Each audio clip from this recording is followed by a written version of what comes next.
Господи, какой кринж. Юра начал мне говорить, что мне не мешало бы полечить кукуху. Я въебываю водки из горла и бью кулаками по стенам. Попей водички, пройдет, выспись. Юре не мешало полечить кукуху. Да. Сильно не мешало. Блять, нахуй идите. Вот. Я не буду этого лаборейт, ясно? Ничего не говорить не буду. Сука. А? Глазки болят. Ну, немножко болят, да, от этого Поэтому света. 2 часа ты не посидишь в нем. Ну да, 2 часа. О, надо их поярче сейчас сделать, чтобы мы туда за 15 минут уложились. Ну, мы тогда просто ничего не запишем. Ну ладно. Ты просто на максимум въебаешь, что мы с тобой за 15 минут быстренько, хоп, готово. Короткий эпизод. Ага. И больше никогда не И больше никогда не записывали. записывали. Никогда YouTube. Удобно. Да. Можно сразу выжать себе, выколоть все глаза, и вообще отлично будет. Ну, можно просто самоубиться. И закончить все эти страдания. Ты записываешь? Да. Класс. Привет! Нет, да? Не то. Кринж. Ну, не привет. Здравствуйте. С вами Наташа Васильева И Холландский. и Холландский. И вы в новом эпизоде «Сказок для крипов». Сказки для крипов. Подкаст про что сегодня? Подкаст будет про психотерапию, энный по счету. Энный по счету, потому что тоже почти все они. Вот. Да. А про какую конкретно психотерапию? Мы хотели рассказать про наш опыт с разными психотерапевтами, потому что мы уже в терапии оба 5 лет, возможно, не очень успешно, но достаточно успешно. И мы хотели рассказать... Сказки для крипов. Подкаст «И тебя вылечим». Ну да. Да, мы хотели поговорить про разных психотерапевтов. Мы хотели Господи, какой кринж. Мы хотели поговорить про разных психотерапевтов. Я волосы выправляла в этот момент. Мы не хотели поговорить про психотерапевтов, можно уже заканчивать. Мы хотели проговорить... Блять! Все. Мы хотели поговорить сегодня о разных психотерапевтах, услугами которых мы пользовались, о разных подходах. Ну и о том, как на нас это повлияло, с какими вопросами мы приходили в терапию в разные И с этапы какими своей проблемами жизни. от них уходили. Ну да. Да. Ну, начнем мы, наверное, с того, что где-то через пару месяцев после того, как мы начали с тобой встречаться, Юра начал мне говорить, что мне не мешало бы полечить кукуху. Было дело такое. Да, это было правда, потому что я в тот момент вышла из токсичных отношений, и я действительно была не совсем адекватным человеком в тот момент. У меня был багаж моей семьи, когда я выросла очень замкнутой и вообще не любила говорить о себе. И особенно, когда мне было плохо, я замыкалась, просто ни с кем не разговаривала. Вот. Плюс у меня был опыт абьюзивных отношений, где мы периодически с моим бывшим молодым человеком дрались. И меня это ужасно бесило, но у меня были вот эти вот вспышки бесконтрольного гнева периодически, когда я, допустим, молчу. Потом въебываешь. А? Потом въебываешь. А потом делаю, да. А потом, когда Юра хочет со мной о чем-то поговорить, я просто замыкаюсь, сижу в своем ноутбуке, молчу. Потом, когда у меня закипает, я начинаю орать на Юру, а потом Для тех, кто не в курсе, потому что, возможно, не застали. Нетбук, она говорит про 2010 год, не в смысле у нее до сих пор нетбук. Это было бы совсем печально. Ну да, это было в начале наших отношений, 15 лет назад. Вот. А потом я въебываю водки из горла и бью кулаками по стенам. Вот. Да, на самом деле, мне кажется, что это может шокировать наших зрителей, потому что меня обычно воспринимают как очень такого спокойного человека. Я хотел показать жест тех людей, которых это не понять, этот перебор, не будем об этом. Но это неправда, потому что...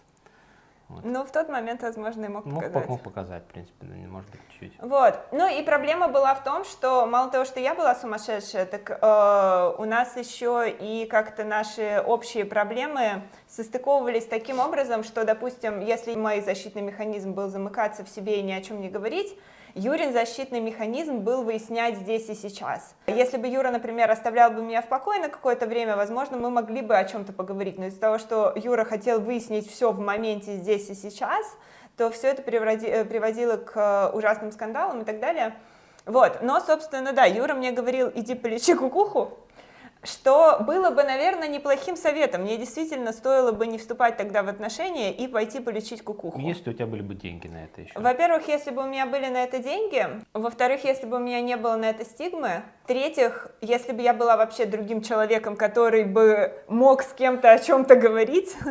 В общем, не суждено было тогда. Не, а в-третьих, честно, вот я просто, зачем я это все рассказываю, потому что я хотела сказать, что совет другому человеку «иди полечи кукуху», ну или более таком, в более галантном виде, да. Тебе не мешало бы обратиться к специалисту психотерапии заниматься? Да. Это очень плохой совет. Не советуйте людям идти к психотерапевту, потому что чаще всего, даже если человек сам понимает, что у него проблема, и чаще всего человек понимает, что у него проблема, когда вы ему начинаете говорить, что ему следует обратиться к специалисту, это вызывает отторжение по двум причинам. Во-первых, ему кто-то говорит, что он ненормальный, и единственное, что, да, это приводит, это негатив по отношению к человеку, который это говорит. А во-вторых, если человек, скорее всего, понимает, что у него есть проблемы и не идет к психотерапевту, у него, скорее всего, есть на это причина, и вряд ли то, что вы ему скажете «иди полечись», побудит его идти полечиться. Ну, я не совсем согласен. Ну, расскажи. Например, если у человека депрессия, да, то, возможно, ему помощь психотерапевта так как бы и нужна, да, и очень сильно нужна, да, и даже, возможно, помощь психиатра нужна. Угу. Поэтому... Кстати, у нас был отдельный эпизод про депрессию. Да, поэтому мне кажется, что это, если вы видите, что у человека депрессия, ну, там это, в принципе, довольно не очень сложно распознать, если ты человека много общаешься, ну, как бы какое-то время, ты видишь, что у него там, их признаков 9. Если у человека 5 признаков из 9 в течение 2 недель, уже можно диагностировать депрессию. Угу. Вот. По-моему, 2 месяцев, нет? Не 2 недель. 2 недель? Вот. И, соответственно, говорить ему то, что тебе не мешало полечиться кукухой, потому что ты склочный, это неправильно. Да, если говоришь, тебе не мешало бы обратиться к специалисту, потому что тебе плохо, и это типа депрессия, это действительно болезнь, не какая-то хуйня, типа попей водички, пройдет, выспись, да, то это другое дело. Это так маленькое отступление от того, что Наташа сказала. Но вообще, в отношениях в паре, там, тебе не мешало бы полечиться, ты ёбнутая нахуй. Тебе, конечно, надо. Я нормальный, в отличие от тебя. Вот, я никуда не пойду. Ну да. Вот, а если хотя бы давай вместе сходим, это уже, блядь, другое. Ну да, мне кажется, вот то, что ты говоришь, отличается от того, что я сказала, как раз вот именно фокусом, да? То есть, когда ты говоришь другому человеку, ты какой-то сумасшедший, иди полечись, ты в этот момент думаешь о себе, да, что мне с тобой хреново, пожалуйста, иди полечи себя, да? Да. Когда ты говоришь, что ты видишь, что человек в депрессии, ты искренне к нему испытываешь сочувствие, и тебе хочется ему помочь, это как бы уже другой абсолютно разговор, да, то есть ты говоришь, я беспокоюсь о тебе, и мне страшно видеть, что с тобой происходит, там, и так далее. То есть это, ну, абсолютно другой месседж, по-другому построенный, да. И то не факт, что человек вас послушает и пойдет, потому что еще есть такой момент, что люди часто, когда говорят другим, там, пойди к психотерапевту, да, они ожидают, что человек пойдет. А если ты ему там 3 раза сказал, сходи по психотерапевту, он не пошел, то многие люди в этот момент начинают обижаться на человека и начинают уже давить на него там, и так далее. И вот тогда вот уже очень сильно снижается вероятность, что человек куда-то вообще пойдет. Я слышала, что, ну вот то, что действительно срабатывает, это когда ты рассказываешь о себе. Вот, собственно, что мы будем сейчас делать. Когда ты рассказываешь о себе, о том, что помогло тебе, и человек уже примеряет на себя, нужно ему это или нет. Ну, давай. Ну, давай, да. Кто из специалистов может мне объяснить, почему у меня все чешется, когда я записываю видео? Напишите свои ответы в комментариях. Собственно, наша психотерапия началась в 2019 году, 5 лет назад. 5,5. Да. И я частично об этом рассказывала вот в этом видео про то, как мне помогла психотерапия с работой. У нас была очень тяжелая ситуация с точки зрения документов в Литве. Ну, по сути, я могла потерять работу, нас могли выселить. Вот. Поэтому у меня была очень большая тревожность, плюс из-за там всяких реструктуризаций на работе мне тогда в первый раз в жизни пришлось увольнять сотрудников, которых я сама нанимала, сама тренировала. И это было очень тяжело мне с точки зрения моральной это делать. И в этот же момент, как мы позже узнали, Юра был в глубокой депрессии, и поэтому в отношениях тоже нам было очень сложно в тот момент друг с другом взаимодействовать. Но даже тогда я чувствовала, что просто все вокруг рушится, все, что могло пойти не так, пошло не так. Со всех сторон, как знаешь, там есть эти стороны жизни, типа отношения, там какое-нибудь здоровье, спорт, работа, бла-бла-бла, там, по-моему, 8 сфер основных жизни. Вот, в общем, все просто вокруг рушилось.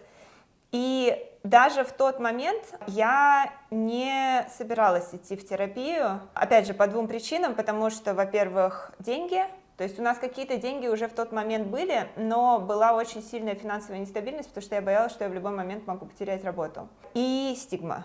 И, наверное, стигма здесь была в первую очередь, потому что я все еще была замкнутым человеком, наверное, чуть менее замкнутым, чем 15 лет назад, но все равно достаточно замкнутым. И я понимала, что просто как-то нужно с этим справляться, что я не вывожу.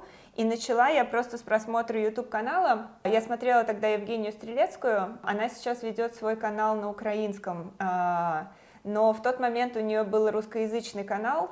И в тот момент она снимала такие очень структурированные научные видео про психотерапию, про то, как работает психотерапевт, про разные методы и прочее, и в том числе про способы самопомощи. Наверное, пару месяцев я ее смотрела. Она как раз тогда объясняла, что, допустим, чем мы можем помочь себе сами, а где нужно обращаться в психотерапию. Чем больше я ее смотрела, тем больше я понимала, что типа теоретически, наверное, я могу применить вот эти методы самопомощи, о которых она говорила сама, без психотерапевта, но у меня сил не было уже даже просто жить в тот момент, как-то выживать и справляться, не то, что там заставлять себя делать какие-то и применять методы, которые никогда в жизни не применяла, и, ну, в общем, у меня просто сил моральных на это не было, да.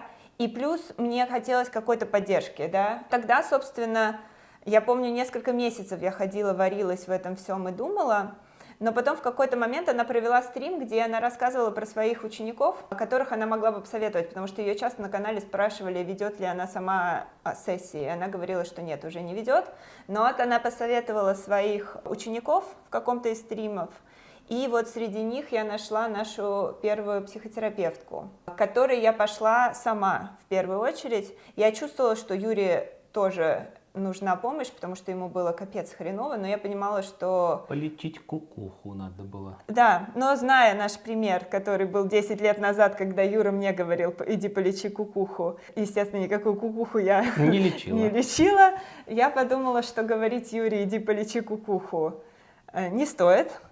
И лучше пойти самой полечить кукуху, что я, в принципе, и сделала. Я, естественно, с тобой это обсуждала, я говорила, что я иду к психотерапевту, и довольно быстро, мне кажется, после моего первого занятия ты меня начал спрашивать, типа, ну как? Ты очень заинтересовался этим и сказал мне, что, типа, если вот ты отходишь 5 занятий, и все будет хорошо, то я тоже пойду. Вот расскажи мне свою логику в тот момент. Ну, во-первых, Наташа сказала, что у нас были какие-то деньги. Не то, чтобы мы не могли себе позволить, мы могли себе позволить. Просто другое дело, это все равно, что выкидывать $200 за 2 сессии, там, не знаю, к примеру, да, на гомеопатию. То есть, как бы это, если говорить о стигме, да, то ты относишься к каким-то услугам, да, как выкидывание денег на ветер. То есть, мы были не в том состоянии, чтобы просто выкидывать деньги на ветер, но на, скажем так, на рабочую вещь я готов был потратить. Ну, кстати, вот. Ну, как тебе сказать, вот я помню тот момент, когда мы уже вместе начинали заниматься с Галей, у нас не оставалось свободных денег. Ну, конечно, но вот они были. Все наши свободные деньги мы отдавали на психотерапию, то есть это было, типа, заниматься психотерапией или сходить там в кафе. Заниматься психотерапией и съездить в отпуск. То есть у нас такое было в тот момент. Я этого не помню, но Наташа, может, больше меня разбирается. И плюс и это еще я работала. Я боялась, что если я потеряю работу, вот тогда начнется жопа. Потому что мы действительно тогда очень много денег вкладывали в твои проекты, и все наши запасы мы в тот момент проели. То есть у нас действительно мы жили от зарплаты до зарплаты. А мы так... Весело, пиздец. Да, при этом мы люди, которые никогда не живут от зарплаты до зарплаты. Я начинаю очень сильно тревожиться, если мы начинаем жить от зарплаты. Ну, короче, зарплаты. Юре не мешало полечить кукуху. Да. Сильно не мешало. Юра этим и занялся. Почему Юра занялся лечением кукухи? Потому что Юра не занимался лечением кукухи. Потому что была стигма, опять же, что это трата денег, это какая-то хуйня. Вот, они просто наебывают тебя на деньги. Ну, это если базовое. Да. Так конкретно, какая у меня тогда стигма, я не помню, потому что это настолько большой уже евангелист психотерапии, что я уже и не помню, что я там раньше думал о ней. У тебя еще был близкий друг, который нам рассказывал, который пробовал вообще все различные очень странные методы, Кроме психотерапии. кроме психотерапии, и рассказывал нам, что психотерапия — это какая-то хрень. Ну, возможно. Вот. И еще, ну, финансовую, как бы, опять же. Типа там, по-моему, психотерапия стоила, блядь, ну не спиздеть, 60 баксов, 60 евро за час. 40 мы тогда платили. 40, ну, типа, а мне нужно там, ну, то есть... Потому что она была начинающей тогда. Ну, ладно, 40, типа, не столь важно. То есть 40, там, 80, если мне 2 часа, там, 80. То есть, там, 2 занятия, ну, то есть 700-800 евро в месяц, грубо говоря, на двоих. Грубо говоря. Ну, А в вот. самые, да, когда мы больше всего занимались. Да, ну, то есть, как бы... Несколько месяцев столько ну, было. для Литвы это много. Да, это очень Для много. Литвы это средняя зарплата по стране на одного человека, как бы, если что. Когда Наташа начала заниматься, ну, я вижу, что ей стало значительно легче. Кукуха стала лечиться. Вот. И я понимаю, что, ну, может, это работает, может, это не обман. Вот. И решил тоже пойти заниматься лечением себя, ментального здоровья. Да, и мы в тот момент занимались в методе КПТ, когнитивно-поведенческая терапия. Перебью. В силу того, что КПТ как раз-таки, да, результаты можно увидеть довольно быстро. Она довольно эффективная для митигирования проблемы, вот прям чуть ли не здесь сейчас. Снятие симптомов, да. Да, и поэтому и видно, результат сразу же было. И если результат видно сразу, значит помогает. Поэтому я решился пойти, в том числе. Да. Почему, да, допустим, КПТ входит вот именно в список научно-доказательных методов психотерапии? Потому что, допустим, экзистенциальный анализ не входит, или психоанализ не входит в доказательные методы. Там есть четкие схемы и методы, которые позволяют снимать, вот, допустим, тревожность в моменте очень неплохо. И, например, там есть таблички, там есть вопросы, которые мы задаем себе, чтобы прерывать, допустим, циклические мысли, которые приводят к тревожности, да, чтобы заканчивать мысли, додумывать, допустим, историю до катастрофического сценария.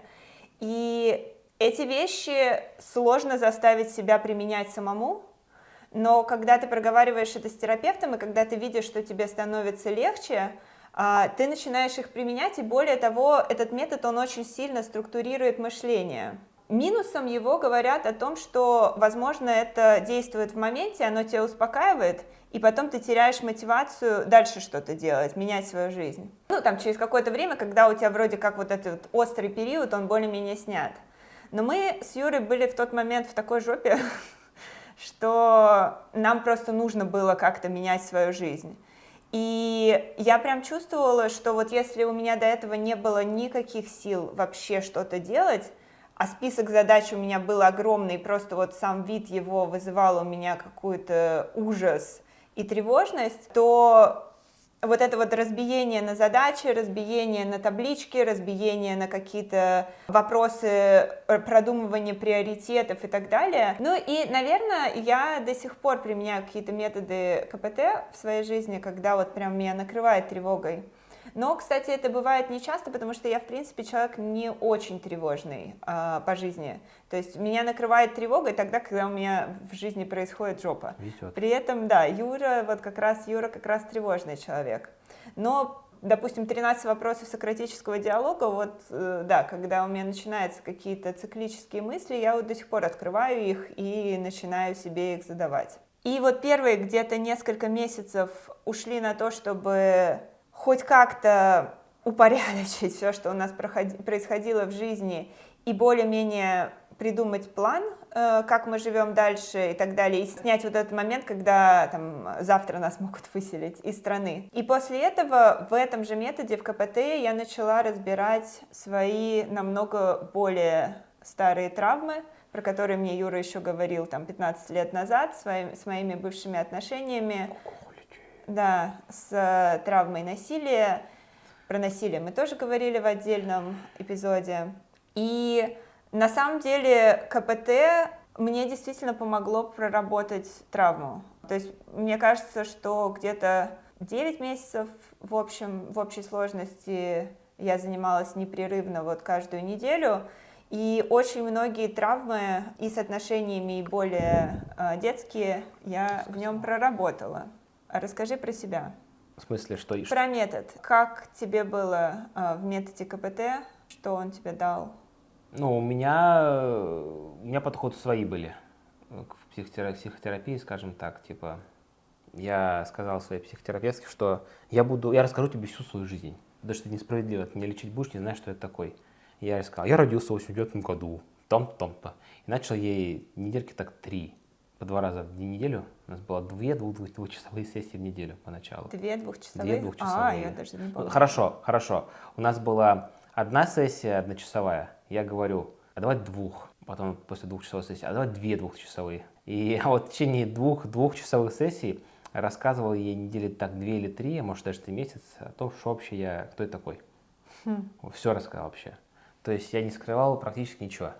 Ну, кстати, для контекста могу сказать, что мы, когда с ней начали заниматься, она говорила, что вот нормально это когда первые 3-5 сессий, если вы не приходите вот с конкретной задачей, очень оформленной, и, ну, допустим, я не знаю, я поругалась с мужем, мне нужно разобрать ситуацию, это конкретная задача, которую можно разобрать за одну сессию. А если вы приходите именно в долгосрочную терапию, то первые 3-5 занятий, это вот как раз, когда вы рассказываете о себе, а терапевт практически ничего не комментирует, потому что она говорила, допустим, за одно занятие человек может что-то рассказать, но это будет очень однобокая картинка, потому что человек может что-то забыть, человек может фокусироваться на вот конкретном переживании, которое он сейчас испытывает, и с этой точки зрения говорить, а если человек, вот, допустим, хотя бы 3 занятия что-то рассказал, то это уже более такая полная комплексная картинка. Но Юра решил рассказать о себе намного больше. Да. Ну и когда я все рассказал, мы начали работать в КПТ. Некоторые методы на меня просто не работали, потому что мне было впадло делать домашку. Я садился, понимаю, что я не могу. Не впадло даже. Это не впадло, это некрасиво так говорить. Сопротивление. Внутреннее сопротивление. Я просто не мог. Садился и понимал, что я не могу это сделать. По какой-то причине. Мы могли, конечно, выяснить, по какой причине не могу это сделать, а могли просто забить, по-другому попробовать. Вот. Ну, какие-то вещи работали, какие-то нет. Но из депрессии я вышел. Хотя, если бы был в Америке, и меня диагностировали депрессию, наверное, тогда вот, ну, в Америке, мне бы прописали бы, думаю, таблеточки, скорее всего. Но антидепрессанты, допустим, психотерапевт не может прописывать. Да, антидепрессанты отправляют меня бы отправили к психиатру. психиатру, короче, тогда. А возможно. Галя тебе не говорила обратиться к психиатру? А не помню. Нет, по-моему, мне кажется. Нет, она сказала, что она работает, типа, если я скажу, что нужно там сдать анализы, кровь, обратиться к психиатру или там пойти желудок полечить, потому что бывает связано с психосоматикой какая-нибудь там, да, то если вы это делать не будете, то я не буду с вами работать. Я сказал, ну понятно. Серьезная тетя. Вот, но девушка была серьезная. Вот, и делал, что мне говорили делать по мере возможностей, и результаты, ну, появились. Ну, то есть, как бы, у меня одна из самых главных проблем, больших, профессиональных, креативных проблем, была это боязнь чистого листа. Что я садился, мне нужно было работать, писать свои идеи для кого-то другого, или для себя даже, да, а я не мог писать. Ну и по окончанию 2 лет психотерапии я от 0 слов, 0 букв в день писал под конец дня, ну каждый день старался писать до примерно января 2021 года. То есть получается с 1,5 года. С какого-нибудь декабря-января 2020 по 2021 год январь я писал с 0 до 1350, 1500 слов в день. Ну, для меня это был колоссальный результат. Я, как project manager, soft skills это важная вещь, не только hard skills, но и soft skills специалист это важная вещь. То есть я как бы beneficial это было и полезно и для project management, и для креатива, и для всего чего угодно. То есть я вообще стал другим человеком, можно сказать. Лучшая версия себя, по сути. Я был не очень таким приятным человеком, скажем так, в 2019 году. Наташа не даст соврать. И после психотерапии, Наташа тоже не даст соврать, я стал просто более покладистым человеком. Они без проблем до сих пор ругаемся. Вчера ругались. Вот, то, что это нормально абсолютно, что мы ругаемся. Это процесс построения пары, типа, он занимает года. Вот, построение отношений вменяемых. Вот. Но то, как мы стали ругаться, то, как мы решали проблемы совместные в паре, то, что мы друг другу говорили, меня бить перестали. Ладно, шучу. Это шутка. Это шутка. Вот. Вот. Ну, то есть, просто я видел, как моя жизнь становится лучше и хуже, но к этому попозже. Пока Наташа думает, я скажу, почему стало хуже, а то вы будете думать, вдруг кто-то вас не захочет до конца досмотреть, я скажу, когда, почему стало хуже. Я скажу сразу. Я стал более эмпатичным человеком, стал более заботливым человеком, не только Наташи, но вообще о людях вокруг. А так как мы видим, что с миром происходит, меня это сильно разъебывает. Потому что если бы я был бы просто человеком, который о себе думает, о максимум отношениях, максимум каких-нибудь там детях и друзьях, это одно. А я как человек, который не могу смотреть, как, мне тяжело смотреть, как люди другие страдают, или там что с миром происходит, это как раз-таки сайд-эффект, побочный эффект моей терапии. Потому что я таким-то и не был, я был достаточно аполитичным человеком. Мне похую было на многие вещи. Вот, это хуже сделало. Как хуже? Стал типа более Иисусием человеком, скажем так. Наверное, с точки зрения общечеловечности это хорошо. Но с точки зрения меня лично я страдать стал больше. Но страдать стал по другим причинам. Я же не знал, что случится война в Украине, придет правая эпидемия прав популистов в мире, и мир движется все больше и больше консерватизм. Откуда же я, знал? Потому что я новости не читал. А как начал читать, потом хуже стало. Вот. Но, с другой стороны, это отразилось на твоем творчестве. Конечно. Потому что ты начал проживать эти эмоции намного глубже, и ты научился выплескивать их в творчество. Ну да, мое творчество стало гораздо лучше. Да, определенно. Плюс еще творчество помогает мне. Творчество есть психотерапия. Вот. Да. Я научился психотерапевтировать себя через творчество. Ну да, для меня на самом деле тоже, наверное, я, допустим, пишу что-то, и тоже это своего рода терапия. А с точки зрения отношений, да, допустим, моя травма проявлялась в наших отношениях так, что это называется перенос, когда, допустим, у меня были проблемы с одним человеком, у меня были токсичные отношения с одним человеком, но в какой-то момент я переносила свои старые чувства на Юру, да, потому что он, допустим, там поступал совсем не так, как тот человек, но что-то в нем мне это напоминало, и у меня срабатывали мои внутренние триггеры и так далее. И травма, вот это вот ПТСД, как я сейчас себе это представляю, это когда прошлое и будущее в твоем сознании, в смысле, прошлое и настоящее в твоем сознании перемешаны. То есть травма была тогда, но вот сейчас, в данной ситуации, когда мы, допустим, ругаемся с Юрой, я чувствую себя точно так же, как вот я чувствовала себя тогда. И это неадекватно, это не соответствует действительности. Но чтобы это разобрать, нужно, во-первых, это осознать, а во-вторых, это проработать. И вот, наверное, когда я перестала погружаться в свою травму в момент конфликтов с Юрой, нам стало намного легче коммуницировать. А Юра, например, со своей стороны проработал объективизацию очень сильно, потому что там Юра, допустим, хотел от меня, чтобы я заменила ему очень многие роли. То есть не только, допустим, жены, но и там его, допустим, музыканта, который вместе с ним будет там играть на гитаре и петь песни. Мне было интересно играть на гитаре, но там, не знаю, 2 часа в неделю. А Юра хотел, чтобы мы вместе, я не знаю, песни записывали, я пела вместе с Юрой и так далее. Было бы неплохо. Было бы неплохо, да, но это приводило к очень большим конфликтам, потому что когда там, я, допустим, соглашалась с Юрой поиграть на гитаре, на следующей неделе ему уже хотелось намного большего от меня, и когда он этого не получал, все это приводило к конфликтам. Ну и вот, наверное, Галя объяснила Юре, что это объективизация, что так нельзя. Вот. Ну и в этом плане действительно личная терапия повлияла очень сильно на отношения.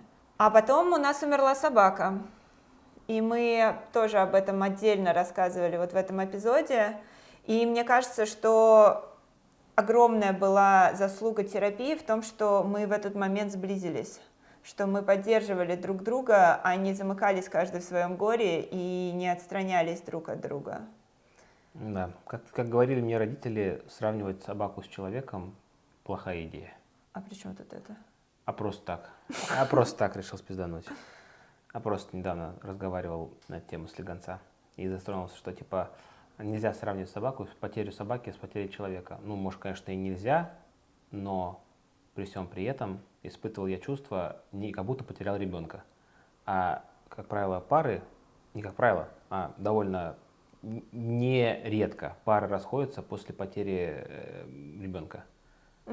И как бы можно сказать, что собака это не ребенок, но я его очень любил и очень близкое существо для меня было, пускай не человек.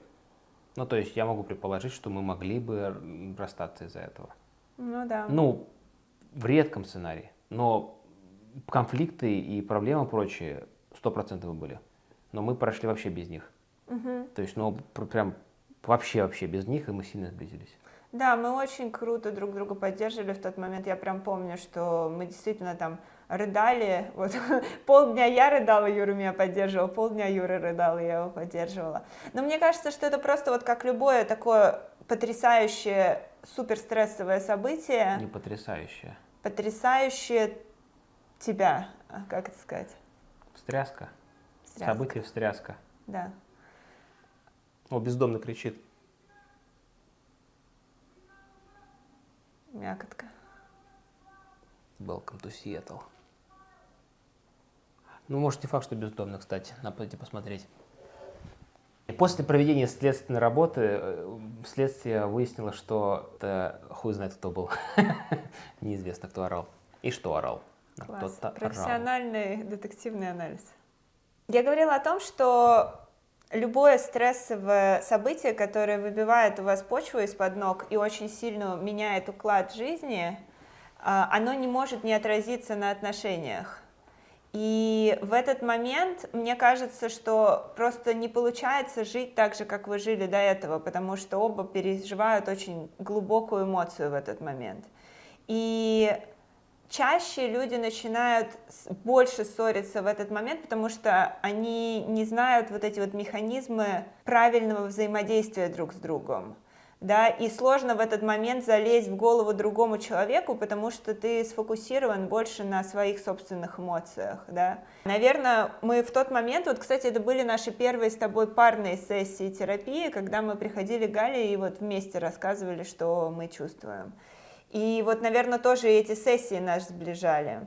А потом был переезд в Америку, который тоже суперстрессовое событие, и тоже благодаря терапии мы кое-как вывозили это время, потому что у меня было интервью с нашей парной терапевткой, с Леной, и вот она как раз там рассказывала немножко про то, как разные люди ведут себя в эмиграции, и она говорила, что да, вот кто-то испытывает эйфорию в первое время иммиграции, а потом уже, когда более-менее вот эти первые эмоции спадают, человек уже погружается в проблемы. И вот я скорее такой человек, а Юра человек, который куда-то переезжая, ему первые дни все не нравится.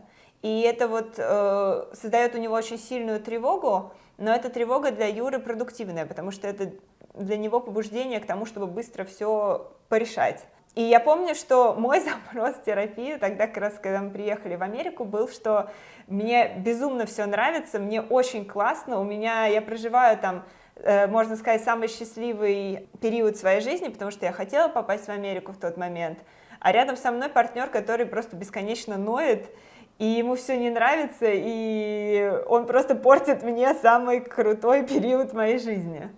Вот. Обращайся, да. И вот, наверное, тоже а Юра в этот момент бесит, что я какая-то слишком беспечная. Вот постепенно мы это обсуждали на терапии. Но потом началась война в Украине, а Галя была в Киеве под бомбежками. И, конечно, это безумие было какое-то, потому что понятно, что она не могла работать. У меня уже не было, кстати, тогда с ней регулярной терапии, я просто периодически там раз в месяц назначала сессию. У Юры была назначена сессия, по-моему, на второй день после того, как началась война. Естественно, Галя не вела никаких сессий. Она делала просто какую-то безумно крутую работу. Она каждый день вела бесплатные стримы для всех, кому нужна была помощь. И я помню, я приходила на ее стримы, слушала, что рассказывали люди, и у меня просто сердце разрывалось. Вот. Но она возобновила работу где-то через месяц, но я помню вот свои собственные чувства, я просто не могла прийти к ней на сессию. Ну, во-первых, потому что мы начали намного больше общаться в тот момент, уже не как терапевт с клиентом, а просто потому что мы безумно переживали из-за нее. И как бы с одной стороны были вот эти терапевтические рамки потеряны, а с другой стороны я просто представляла себе, что, я не знаю, там я поругалась с Юрой, я прихожу на терапию и рассказываю это человеку, которого, блин, я не знаю, прилетела в соседний дом вчера. И меня это просто разъебывало в тот момент.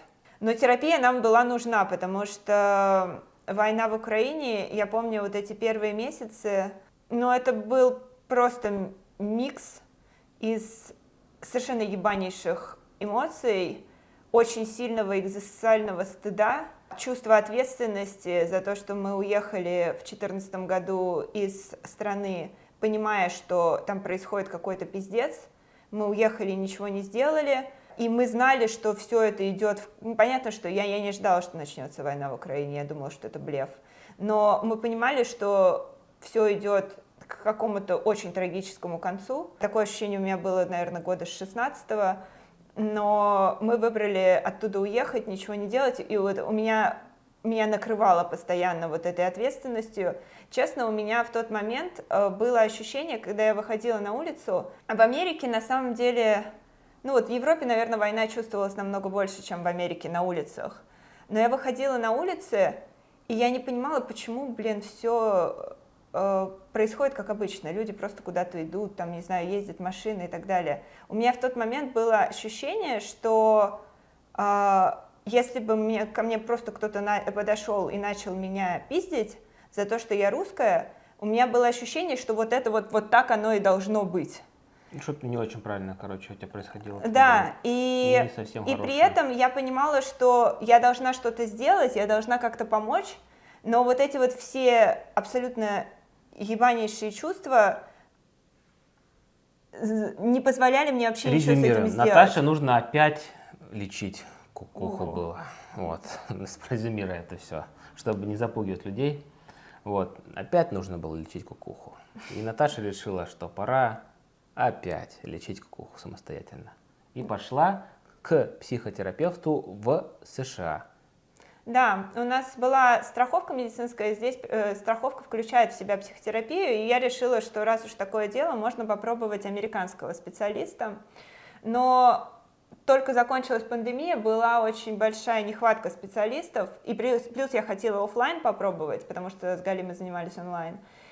И, в общем, единственная психотерапевтка в Сиэтле, которую мне нашли, она была в пешей доступности, все дела. Это была женщина, я даже не знаю, в каком подходе она работала, но она была клиническим психологом, который справлялся именно с жесткими травмами, причем не только психологическими, но и физическими. То есть она долгое время работала в госпитале, куда приезжали люди, точнее, перевозили людей на скорой из автоаварий, которые с какими-то очень серьезными повреждениями, и их ждала операция, она их успокаивала, либо у которых, там, я не знаю, погиб кто-то в этой аварии, а он выжил, и она вот этого человека успокаивала. То есть она обладала вот действительно способностью контейнировать очень сильно человека с тяжелыми эмоциями в моменте.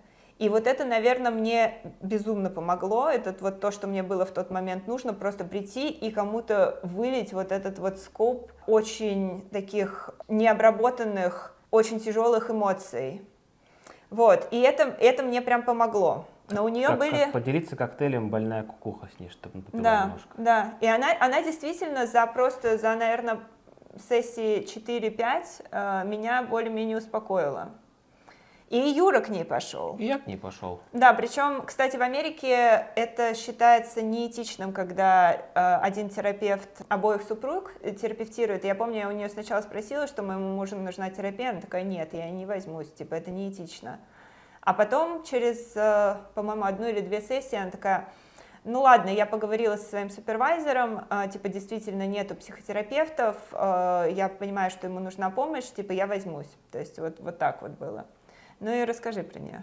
Ну, мой подход не сработал, когда нужно было 2 недели, 3 недели, месяц рассказывать. Она потому что просто забывала, кто это такой, через сессию. Ну да, это было забавно.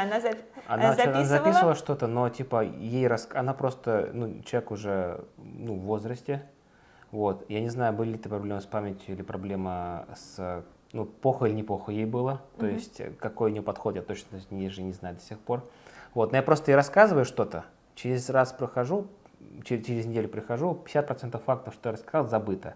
И мне приходится заново рассказывать. И так каждый раз было. А самая ягодка на торте была, когда я пришел в 4-й или в 5-й раз и сказал ей, а что на 4-й раз говорю, она такая, ой, а вы что, вы из Казахстана? А я как-то вы мне не говорили. Я говорю, 2 раза уже говорю, что из Казахстана как-то. Что я родился в Казахстане, 10 лет ребенком прожил. Да? А я не помню. Я такой, ну ничего страшного. И после этого понял, что меня это заебало играть во вторюшку-хрюшку. Вот, и я решил, что не сработает. Ну и плюс, бывает такое, не кликает. Бывает, не кликает у психотерапевта, может отказать в услугах, да? Бывает, не кликает у пациента. Вот у меня не кликнуло.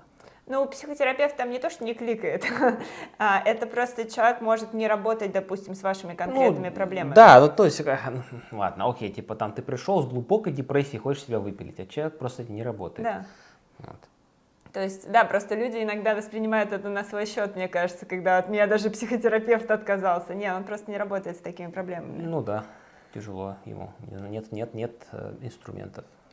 Ну, просто, в конце концов, может не хотеть, что тяжело для него лично. Он что ж человек? Может, я говорю, да, не работает просто с такой проблемой. Ну, или с таким человеком. Может, у него воняет невыносимо. Пришел в кабинет, от него просто так пахнет, что можно хоть выпилиться. Я бы не стал с таким человеком работать. Я же не могу сказать, вам бы помыться. Совет от Юры. Совет Если от Юры. вас отказался психотерапевт, Вы воняете. возможно, от вас воняет. Просто помойся. Приходи, помойся. Свинюка, бля. Вот. И перестань брызгать духами так сильно. Возможно, слишком хорошо пахнет. Вот. Профессиональные советы. Обращайтесь. Я таких могу 1000 вам дать по жизни. Ну вот, собственно, да, у меня такие же были по поводу нее мысли, когда она очень хорошо помогла с вот именно этими эмоциями изначальными, но после этого как бы мы решили не продолжать. Но у нее был терапию. определенно очень большой плюс. Стоило на 10 или 15 долларов за занятие, потому что она покрывала страховка. Да. Это был невероятный плюс. Да. Но мы решили забить на это и обратиться опять по хардкору к специалисту в другой стране и за full прайс. Да. Вот. Не покупаться на 10 долларов за сессию. И да, собственно, нам посоветовали Лену. С Леной у меня было отдельное видеоинтервью про парную терапию. И Лена — это эмоционально фокусированный терапевт, и эмоционально фокусированная терапия бывает как личная, так и парная. И сексолог. И сексолог, да. Да, вот, кстати, к Лене я пришла именно изначально как к сексологу, потому что, да. За сексом пришла к ней? В смысле, лечиться? Лечиться, Класс. да, лечиться. Потому что травму насилия я свою проработала, но оказалось, что этого недостаточно, просто убрать триггеры, чтобы привести в порядок нашу сексуальную жизнь. Так что да, с Леной я изначально занималась как сексологом. Вот. А в какой-то момент мы начали и парную терапию с ней. Но расскажи про свой опыт с эмоционально фокусированной терапией. Мне он не понравился. Почему? Потому что меня постоянно спрашивали, что я чувствую. Я теперь ненавижу этот вопрос. Но ты при этом не уходишь от Лены. Я же не говорю, что она плохой специалист. Я говорю, я этот способ ненавижу. Да. Потому что специалист-то может... Я прекрасный специалист. Не нравится этот способ. Ну, тогда не нравился. Первый год, наверное, мне не нравился. Я терпеть не могу, когда меня спрашивают, что я чувствую. Мне хочешь сказать, тебе спрашивают, спроси. Юра, что ты чувствуешь? Иди нахуй. Может, я думаю, иди нахуй просто. Ежики кололись, но продолжали есть кактус. Ну, потому что она, она работала. Да. Да. А что работало? Чем тебе Лена помогла? Лена, если КПТ тебе говорят, в когнитивно-поведенческой терапии тебе говорят, делай А, чтобы получить Б, то каждый раз после занятий с Леной я закончил занятие примерно с таким лицом.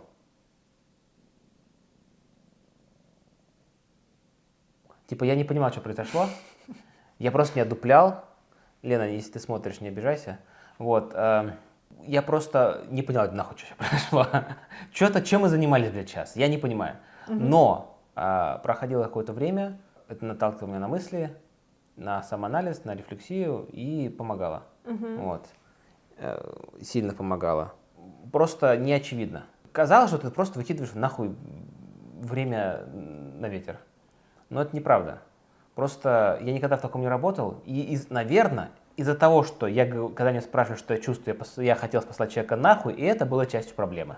Потому что я не понимал, что это такое эмоциональная фокусированная терапия. Если КПТ я еще как-то мог разобраться, что это такое, а здесь я просто не понимаю. Вот. Но когда чем больше я стал понимать, тем больше я понимал, что чувство на самом деле это важно. А это я не так не думал. То есть я думал, конечно, но что не до такой степени. Когда я начал эмоционально фокусироваться, вот, тогда стало, конечно, более-менее понятно. Заняло какое-то время адаптация. Вот. И КПТ удобней, потому что оно вот справедливее как-то, что ли, не знаю, справедливее оно. А эмоционально фокусированная такая, типа, что поделать ДИСУ? Ощущение такое остается после этого. Но оно помогает. Я не могу объяснить. Я могу вам свое объяснение дать, но подумайте, что мне нужно лечить скукуху. Зачем? Вот. Но я все равно скажу, потому что не важно, что вы мне напишите, вот, я все равно скажу, что я думаю. Когда ты просто признаешь свои эмоции, признаешь их валидность, признаешь валидность эмоций другого человека, других людей. У меня, например, выросла эмпатичность как раз-таки после этого. Вот, и на фоне войны, конечно, и на фоне этого эмпатичность выросла. Когда ты понимаешь, что тебе нужно всегда иметь в виду то, что другой человек чувствует, нужно распознать. Ну, то есть ты просто, у тебя вырастает необходимость обращать внимание на эмоции, на свои чужие, держать в уме то, что человек до этого чувствовал, то есть обращать внимание не на поведение, а на его эмоциональную составляющую. И, например, а вот ты мне говоришь, вот эти фразы, они меня задевают. Иногда можно даже опустить то, что конкретно говорится, что имеется в виду за этой фразой. То есть копать, не заниматься филологическим анализом слова. Ты сказала, блядь, нахуй идите, вот. Я не буду это elaborate, ясно, потому что ее канала я гость, вот. Ничего не говорить не буду. Я сегодня у меня мозг не соображает. Вот. Копаться, сука, ну тупой я сегодня, вообще, брейн не брейнирует. Вот, сука. Короче, блядь, когда человек тебе говорит одно, и ты обиделся на это, ты приходишь на сессию, а Наташа начинает пересказывать ее сторону конфликта. Я сижу такой, меня Лена спрашивает, а что ты сидишь? Это уже про парную. Да, Лена, что с тобой происходит? Почему ты сидишь насупившийся? Да? Что ты чувствуешь? Я такой, иди нахуй, ну, первая мысль, спросили, что я чувствую. А второе, типа, вот Наташа рассказывает историю однобоко, я еще насрать, как я это чувствую, как я это воспринимаю, да, что я думаю, что я на самом деле говорю, она врет. И тут Елена говорит в какой-то момент, что меня очень сильно поменяло сознание конфликта, а не важно, что Наташа рассказывает, важно, что она чувствует. Это как вот не важно, что она рассказывает, а вот так. А не важно. Потому что важно, что Наташа чувствует, когда она это рассказывает, да, и что она чувствовала тогда, и что чувствовал ты. А как бы эти слова, это все не столь суть важно. Да, важно работать с чувствами. Я такой.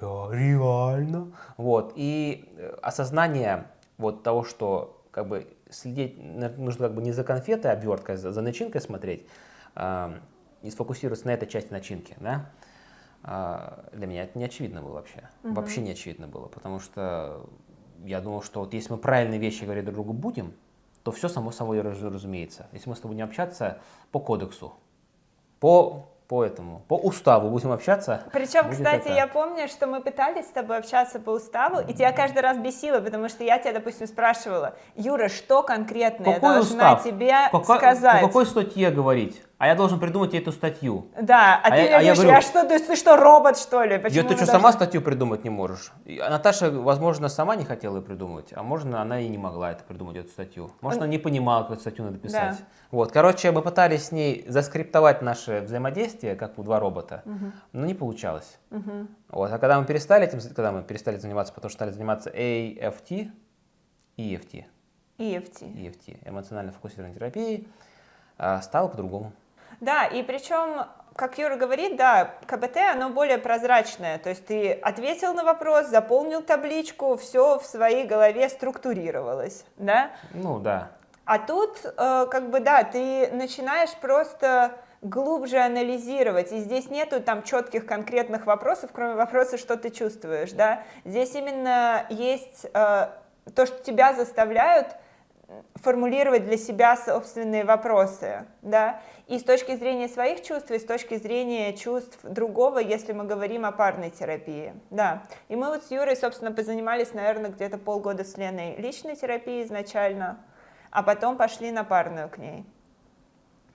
И плюс в парной терапии, вот тоже, опять же, было отдельное видео с Леной, посмотрите, она очень подробно там об этом рассказывала, но для меня, наверное, самое такое, кроме того, что Юра уже рассказал, для меня такое откровение было о цикличности, о паттернах, что неважно, о чем мы ругаемся, в чем конкретно сейчас конфликт, у нас есть заскриптованные модели поведения, и изначально мы начинаем говорить о чем-то конкретном, там, я не знаю, о том, что я не вытерла столешницу.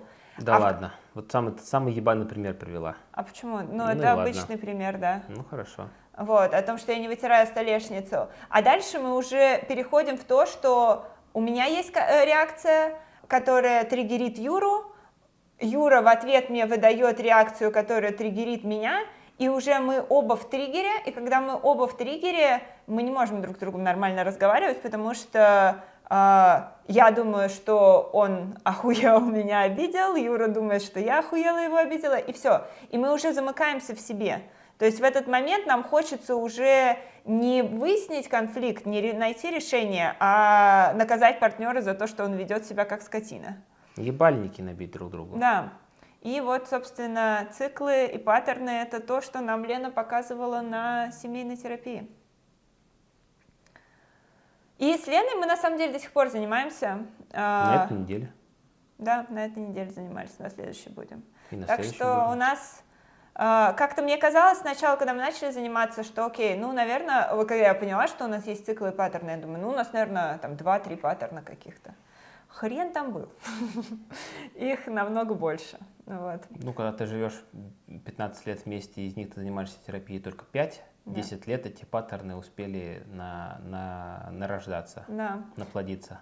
Ну вот, например, сейчас вот тоже, как бы, Юра был в депрессии в конце прошлого года, мне тоже было хреновато, и когда становится тебе хуже, начинают больше проявляться негативные вещи, то есть у нас повылезали опять эти новые паттерны, ну, в смысле, старые, на которые мы до этого могли не обращать внимания. Вот, зато я замечаю, что мы начали как бы больше конфликтовать с одной стороны друг с другом, но с другой стороны каждый наш конфликт заканчивается каким-то глубоким разговором. И мне кажется, что вот в последний раз мы уже пришли к Лене на сессию не с тем, что я там что-то рассказываю, Юра бесится, и мы орем друг на друга в результате полсессии, а потом Лена говорит, что такие оба, да, а мы пришли уже с каким-то наполовину проанализированным конфликтом и уже даже наполовину сформированным решением, где Лена просто немножко нас корректирует, поправляет и так далее. То есть мне кажется, что мы уже во многом большую часть парной терапии делаем с тобой вне сессии. Ну и на этом, наверное, можно заканчивать. Я хотела бы еще сказать, что вот я сейчас, допустим, пошла на групповую терапию недавно, и я бы об этом рассказала, но в отдельном эпизоде, если вам интересно, пишите об этом в комментариях. Она же пошла на 2 новых психотерапии. Да, и еще... хочет 3-ю. Нет, 3-ю не хочу. Экзистенциальная. Я хочу это с одним и тем же терапевтом, да. Еще я пошла на то, что называется EMDR. Очень интересная штука. Что это? Это движение глазами. EMDR как-то перешифровывается. Ты знаешь? Я подпишу. Но это вот как раз связано с движениями глазами. Именно с глазами. И это I, да. Именно глазами. Ну, на сессии ты именно двигаешь глазами. Но на самом деле, допустим, моя терапевтка мне сказала, что вот когда у меня сильные эмоции, я иду бегать, это тоже EMDR. Просто, вряд ли ты будешь делать сессию с терапевтом на бегу. Можно. Но там именно упор на то, что ты переключаешься на движение, и это получается какой-то такой медитативный перерыв именно в момент терапии, то есть мы разговариваем, и потом перерыв там на, не знаю, 2 минуты на то, чтобы подергать глазами. И это вот как раз в этот момент у тебя приходят какие-то дополнительные мысли. То есть это вот такой момент, когда ты перестаешь говорить, а немножко задумываешься, да? Вот. Очень интересно, у меня было очень много сомнений по поводу этого, но я прочитала, что это помогает. У меня есть сомнения, конечно. Сейчас я поделал глазами, возможно, есть сомнения. Но, возможно, я просто минутами не делал. Я просто несколько раз об этом услышала как раз от людей, которым я более-менее доверяю, что они пошли на EMDR. Причем они не говорили, что им помогло, они сказали, что они только пошли туда, просто им стало интересно. И мне стало интересно. Но я почитала, что это помогает с физическими какими-то проявлениями неврозов. Например, вот я трогаю свои пальцы, и я хочу от этого избавиться. Я член. Блять, извините, пожалуйста, это неправда. Это неправда, это неправда. Правда. Блять, неважно. Просто решил уже это разрядить немножко перед концом. Но ты не хочешь об этом, от этого избавиться? Я не хочу об этом говорить или избавляться. Все. Вот, собственно, да, о групповой терапии, об EMDR мы с удовольствием поговорим с тобой отдельно в новом эпизоде. Ты как минимум раз за 4-5 отходишь. Да, да. Вот, но я хотела напоследок тебя спросить, есть ли у тебя интерес к другим методам терапии? Экзистенциальный. Да. Есть. Но ты при этом не читаешь Ялома. А я должен читать, чтобы у меня был интерес? Нет. Ну, в смысле, то есть ты его еще не развиваешь, да, этот интерес к экзистенциальной терапии? Так мне не обязательно читать. Я и про КПТ не читал, и про EFT не читал, прежде чем пошел к психотерапевту. То есть ты хочешь пойти к экзистенциальному терапевту? Я думаю, что я слишком ленивый, чтобы читать, я лучше к специалисту пойду. Угу. Ну вот да, и, кстати, я вот тоже увлеклась экзистенциальной терапией, я книжки читаю пока что, но я нашла свою EMDR-терапевтку, и у нее очень интересный микс из EMDR и экзистенциальной терапии. На мой взгляд, это очень-очень далекие друг от друга вещи, но я была немножко поражена этим и подумала, что классно, можно попробовать. Вот. Так что, возможно, я начну заниматься экзистенциальной терапией после EMDR. Там, сходи на 5 занятий, я потом посмотрю, если помогло, я тоже пойду. Вот, да. Угу. А группа, допустим, тебе было бы интересно? Группу? Групповая терапия, это, наверное, Наташа, ты говорила, что хочешь на нее, да? Ты упомянула сейчас. Да.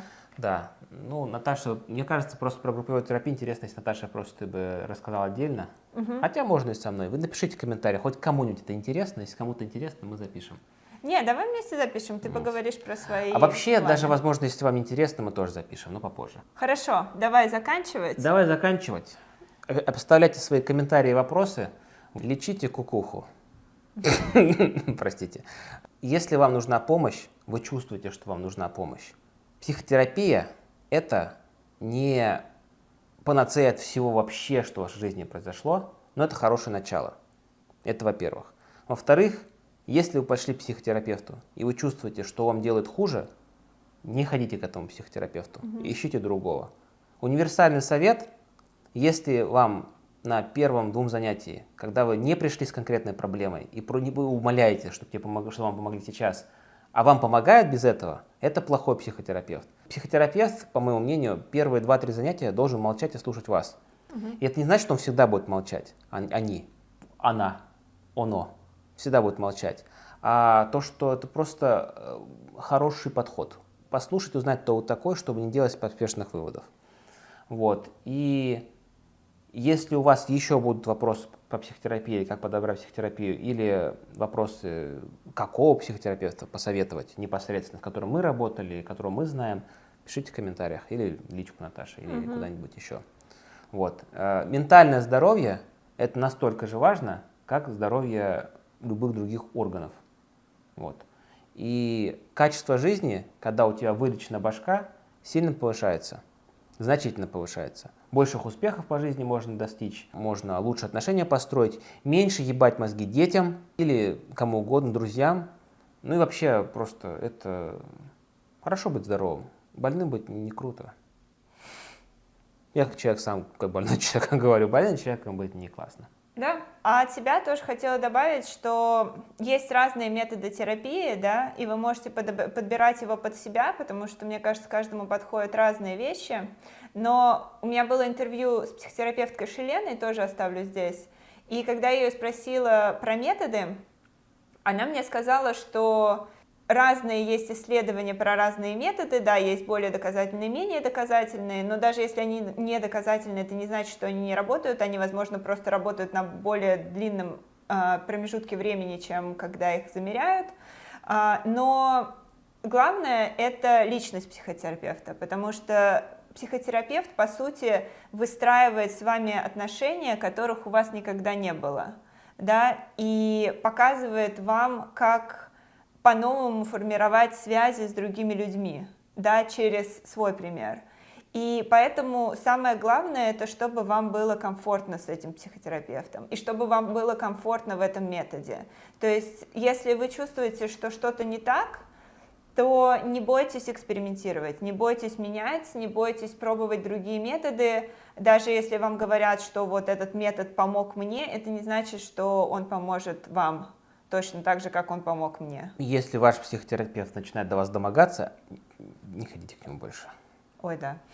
Не надо. Это плохой психотерапевт. И человек, скорее всего, тоже не очень. Да. Вот. На этом на сегодня все. Спасибо за сегодня внимание. Пишите вопросы. И увидимся с вами в новых выпусках. Пока-пока. Пока-пока.